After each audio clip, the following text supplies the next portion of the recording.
One of the most frustrating thing as a dropshipper is seeing these super high CPMs in the $100, $70, seeing these super high CPCs, your cost per click. And it can be really frustrating because regardless if you're trying native image ads, video ads, if you're ripping your competitors' ads, if you're creating them yourself, it seems like no matter what new product test you do, you're facing these really high advertising costs. So in today's video, I'm going to break down the three major reasons why you're facing high CPMs and the easiest way to defeat that. The first big problem is product selection. Unfortunately, a lot of people do not understand how the Facebook auction system works.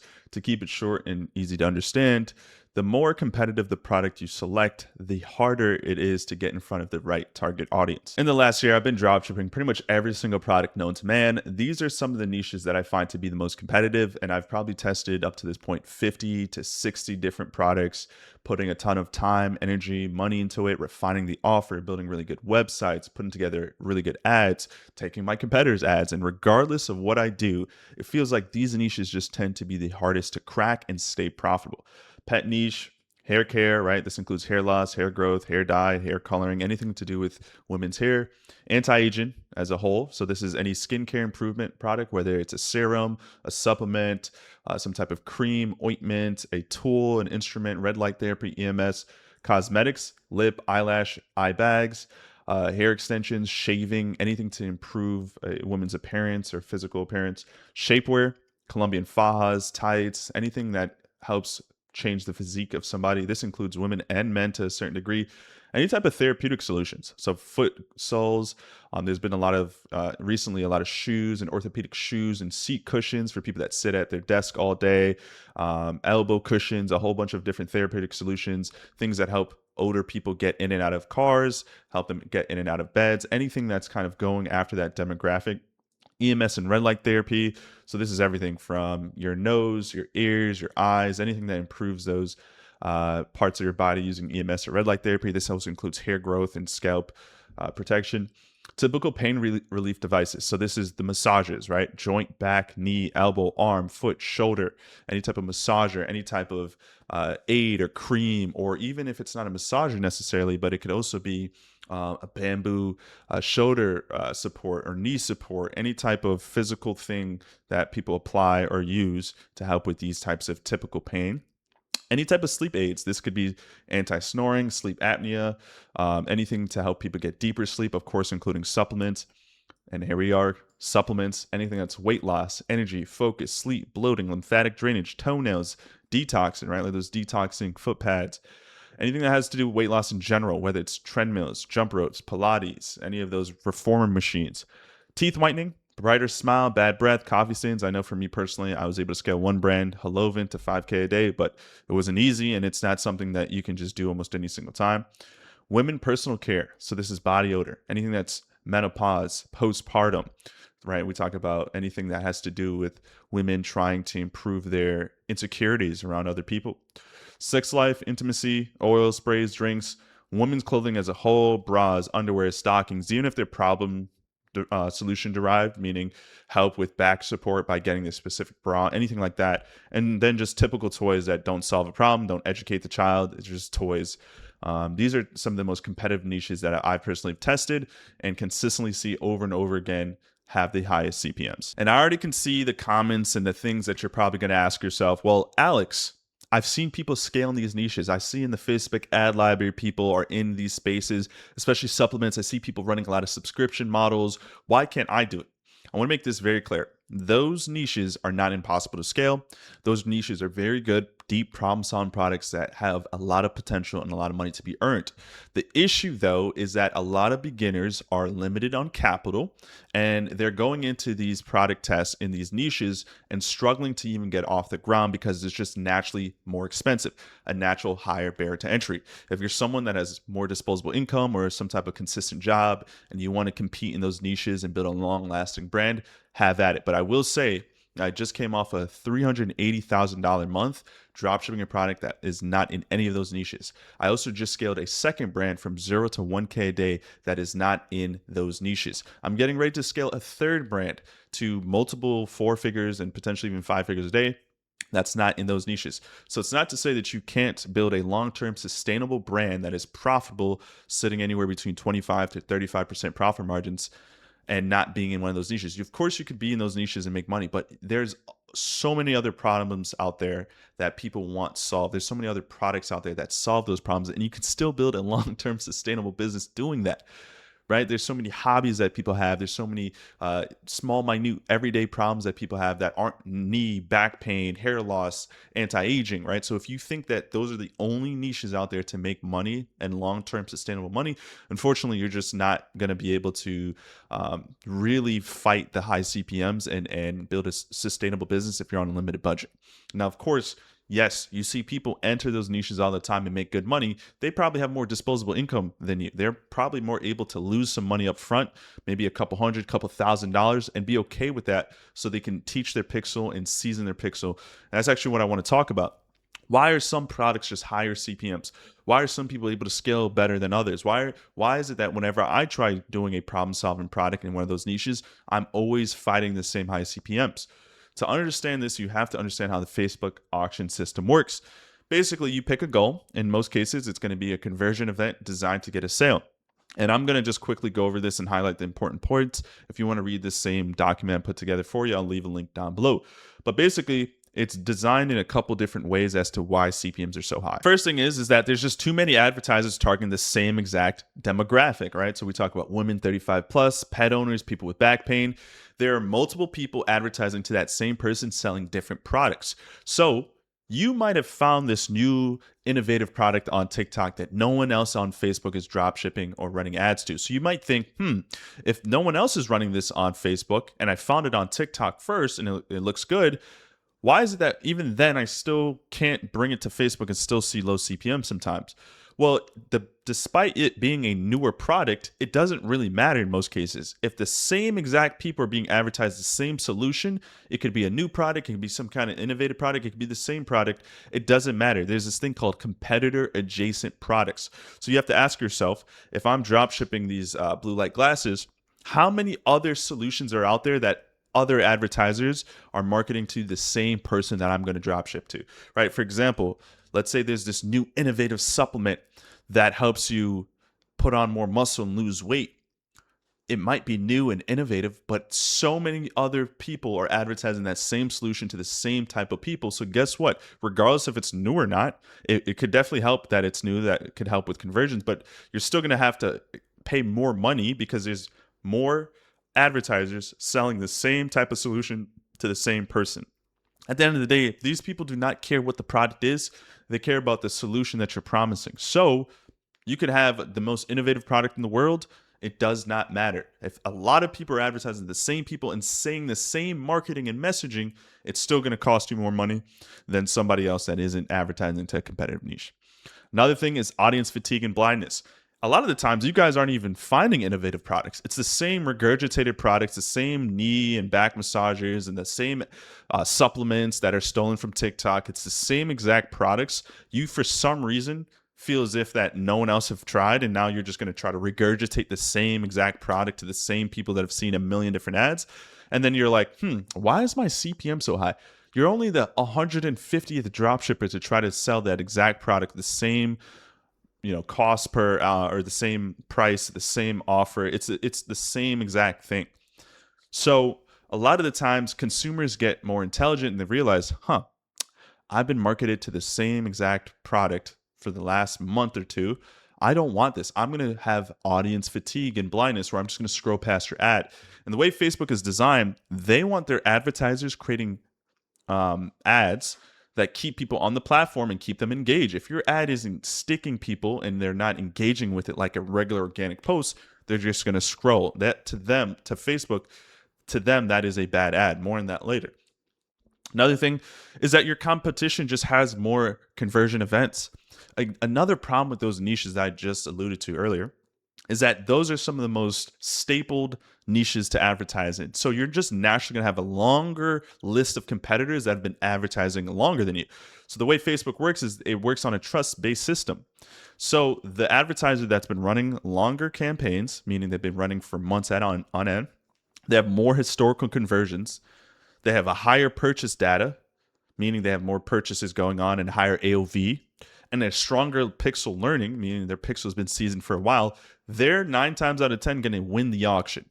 And the way it works is that let's say there's two advertisers trying to drop ship or sell the same type of product to the same person. Facebook has to decide who gets to see which customer, or does that particular customer, which advertiser do they get to see? And that auction's going on a million seconds or a million, I forgot the exact number, but it's going on pretty often. There's always an auction going on pretty much all the time. Right now, you and me talking, or just me talking, in the last 2 minutes, a million auctions just happened. So because of that, Facebook has to decide, and the way it's going to always decide is whoever has been running ads the longest, we're going to just give them the customer. So you're just launching a new ad account, new pixel, new website, no conversion events, and then you launch it in the first 2 days, you don't make any sales, or your CPMs are really high, you get upset and start crying about it and saying, well, why are my CPM so high? Well, you're in a competitive niche with somebody else that's been running ads for the last 3 years at, spending $20,000 a day on ads. You think Facebook's going to give you, a newer advertiser, the benefit of the doubt? Probably not. Another thing is Facebook prioritizes high conversion advertisers. So these guys have had months, if not years, to optimize their website, get their conversion rate up on their Shopify dashboard as high as possible. Facebook has that data, and they'll see, okay, you're averaging, the competitor's averaging a 3% conversion rate. You're only averaging a 1.9%, meaning people don't really, when they land on your page, they don't really like what they see. So they're not converting at the same rate as the competitor. So we're going to give the competitor more of the eyeballs. And then, of course, happens all the time. No true differentiator, unique mechanism. You're just not, your marketing and your product, for some reason, you just don't realize that you just selling another serum or another knee massager with no distinction or USP is going to make you a ton of money. When in reality, you have to have something unique about your product, especially if you're in one of these competitive niches. So that's basically the top 5 reasons why competitive niches, I stay away from them. And I truly believe you can build a successful, profitable dropshipping business, making 6 figures a month in profit consistently without having to be into those niches that I just outlined for you earlier today. And it's something that I've been doing and will continue to do, and my students are doing inside Social Brands Club. Next up is not speaking to an underserved market. So this kind of goes hand in hand with product selection to a certain degree. So if you've been following along, I scaled the brand Holovin, which is a U-shaped teeth whitening toothbrush. That's a pretty competitive niche. You even saw it on the product list I provided you. But how was I able to crack that market? Well, some niches have really underserved markets. Not many. At this point, so many people are running ads and testing so many different angles all the time that in those competitive niches I listed to you guys earlier, it's pretty hard to find an underserved market. I mean, people nowadays are more intelligent, especially with AI now. Every angle is being tested and covered in those niches pretty much all the time. But there are small, unique chances and opportunities for you to still compete in a competitive market, but speak to an underserved market. And that's pretty hard to do, but if done correctly, it will allow you to scale pretty well. So one of my favorite copywriters of all time, not even one of my favorite copywriter of all time, Dan Kennedy said, when you try to speak to everyone, you end up speaking to no one.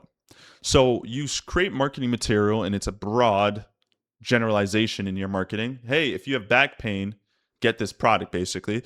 When in reality, you should really be specifying who you speak to. And bonus tip, if you can speak to an underserved market, a market of people that want a solution, but no one really goes after them and advertise to them, you'll do really well.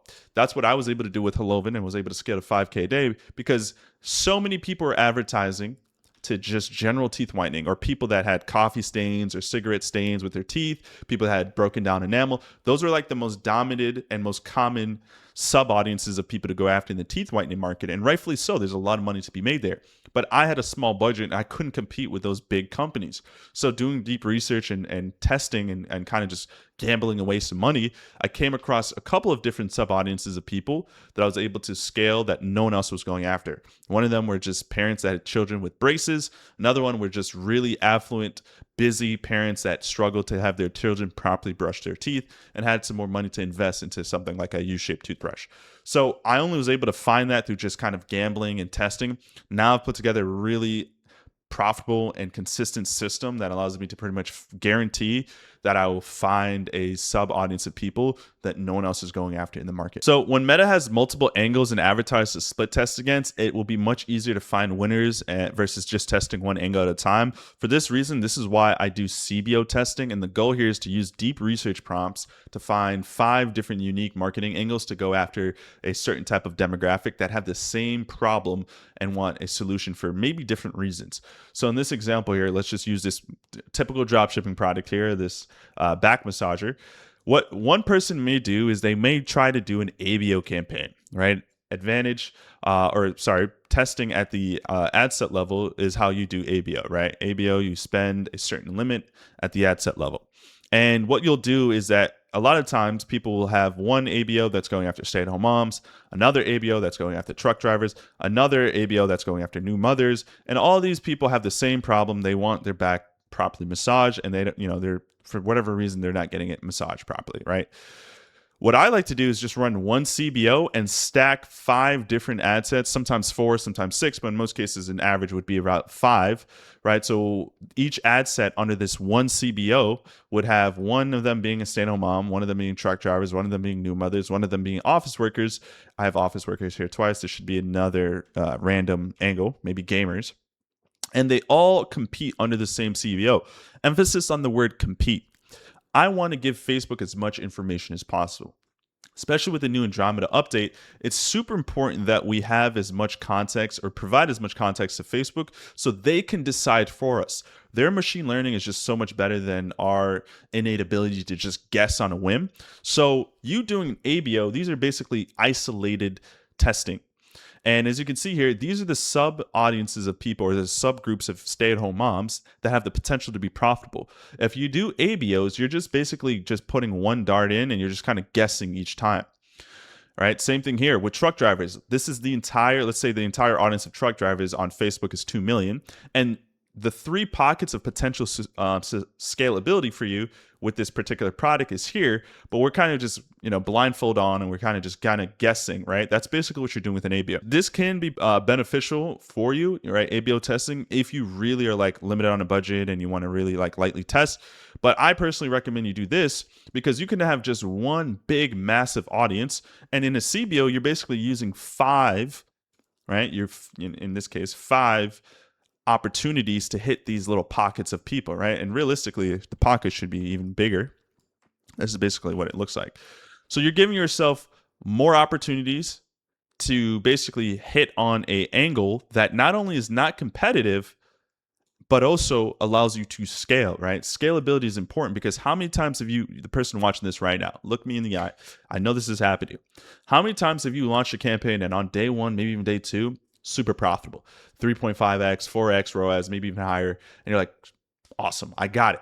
But then day 2, day 3, day 4 comes around and it just starts tanking out of nowhere. You didn't do anything different, or maybe you slightly increased the budget or something. You did the smallest change or maybe nothing at all and it just starts tanking out of nowhere.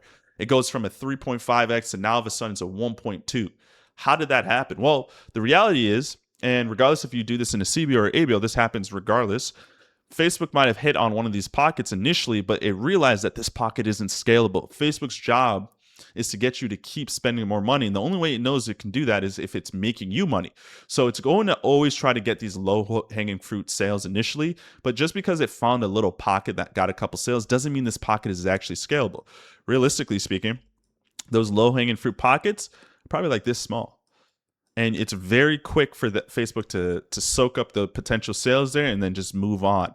And that way, and that's the reason why you start profitable and then end super unprofitable within a few short days, almost sometimes the very next day. So the true winning products and the true profitability happens when you're in these little pockets here that are actually bigger than you realize and are actually scalable for long-term success. Right. So also, we don't want to just be lazy and just copy our competitors' angles. We're trying to find an angle that we can scale with as very hard, but with as little competition as possible. In some cases, it might be the same angle as your competitor, or it could just be an entirely new angle that's untapped. The only way to know is by just running a 5 ad set split test. Just because someone else is scaling with an angle doesn't mean it'll be easy for you to do the same. Remember auctions, right? So if someone else is dominating an angle, whether it's video ads or native image ads, it's not a guarantee that you're just going to be able to scale with the same angle. There is potential, so it's always worth the test for sure. But don't just try to copy your competitor's angle and think, oh, I'm going to scale. If they're scaling right, it's not always a one-to-one like that. So hopefully that makes sense and you guys understand. I highly recommend you do CBO testing, 5 different angles, 5 different customer portfolios, and try to really use and leverage the CBO. And I even recommend you set a minimum spend of anywhere between $5 and $10, because the way it works with CBOs is that Facebook will allocate, like if you set a $100 a day CBO, Facebook will allocate like 80% of spend to just one of them, and these other ones won't get that much spent. Now, you might think, well, Alex, in that case, wouldn't it just make sense to do an ABO? Not necessarily, because when I create a CBO initially, I'm going to use that CBO and scale with that same CBO. I don't do a CBO testing and then graduate the certain ad sets into CBO scaling. My scaling campaign will be my advertorial down the line. So initially, when I launch the CBO, I'm going to also scale with the same CBO. And if I'm running native image ads, which is pretty much all I do nowadays, I'm testing product page first, and then I'll graduate these ad sets into an advertorial campaign if it aligns and I find that winning angle. But in reality, you want to give a little bit of spend to nudge each ad set in a CBO and then quickly turn off the ones that are unprofitable that hit certain KPIs. I have hard KPIs that I like to follow. So if an ad set spends $20 with no add to cart, no initiate checkout, you cut it. If you have an ad set that is getting add to carts and initiate checkouts, but it spends $40 without a sale, you cut it. And if you have an ad set that is getting initiate checkouts, add to carts, and some purchases, but it eventually spends a total of $100 and it's below your break-even ROAS, cut it. That is my hard KPI metrics. And then last but not least, your ads don't bridge the gap. So somebody has a deep pain, a deep problem, or a desire.